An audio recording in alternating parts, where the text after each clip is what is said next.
දැන් අපි ඊයේ දිනේදී දැක්කා විශේෂයෙන්ම රැකියා සඳහා ඉල්ලුම් කරලා තියෙන උපාධිධාරී මාධ්‍ය ප්‍රකාශයන් නිකුත් කරනවා. ඒ අය පැහැදිලිව කියන්නේ මේ ආණ්ඩුව පෙන්නවා අය පොරොන්දුනක් ඒගොල්ලෝ පින්තූරත් එක්ක පෙන්නනවා.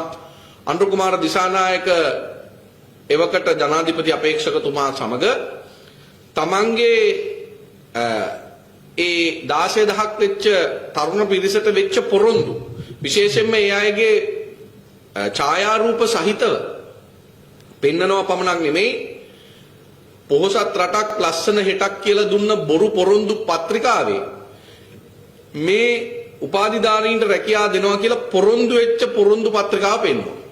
හැබැයි දැන් මොකද කරලා තියෙන්නේ? ඒ අයට විභාගයට ඉදිරිපත් වෙන්න කියලා තියෙනවා. හැබැයි පැහැදිලිව කියනවා විභාගෙකුත් නැහැ, තියපු දවසකුත් නැහැ, තියන්න දිනේකුත් නැහැ. මේ අයගේ වයස් සීමා අවුරුදු 30 35 පැනලා ඉවරයි. ඒ අනුව අවුරුදු 35ක් පැනපු උපාධිධාරියෙකුට මේ විභාග වලට ඉඳගන්න ඒ අයට සුදුසුකම් ලැබෙන්නේ නැහැ.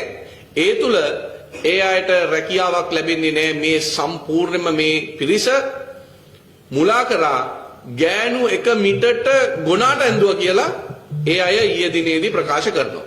ඒත් ඉතාමත් පැහැදිලි මේ වර්තමාන ආණ්ඩුව ජනතාවට දුන්න පොරොන්දු ඉෂ්ට කරන්නේ නැහැ. අනිත් පැත්තෙන් අපි දකිනවා මාදල් කර්මාන්තයේ දීවර ජනතාව මහා පාරට ඇවිල්ලා ජනාධිපති ලේකම් කාර්යාලේ අර අරගල භූමියේ තමන්ගේ අරගලය වෙනුවෙන් සටන් කරනවා. ඉතාමත් කෙටි කාලයක් තුල ජනාධිපති ලේකම් කාර්යාලය ඉදිරියේ අරගල දෙකක් සතියක් ඇතුළත ගොඩ නැගෙනවා. එකක් මාරාන්තික අරගලයක්, අනිත් අරගලය එහෙම නැත්නම් අනිත් විරෝධතාවය ඉතාමත් භයංකාර ලෙස වර්ධනය වෙමින් පවතිනවා. ඒකට බය වෙලා තමයි ආණ්ඩුව ඊයේ ගරු අධිකරණයෙන් තහනම් නියෝගයක් ගන්න ගියේ මේ දීවර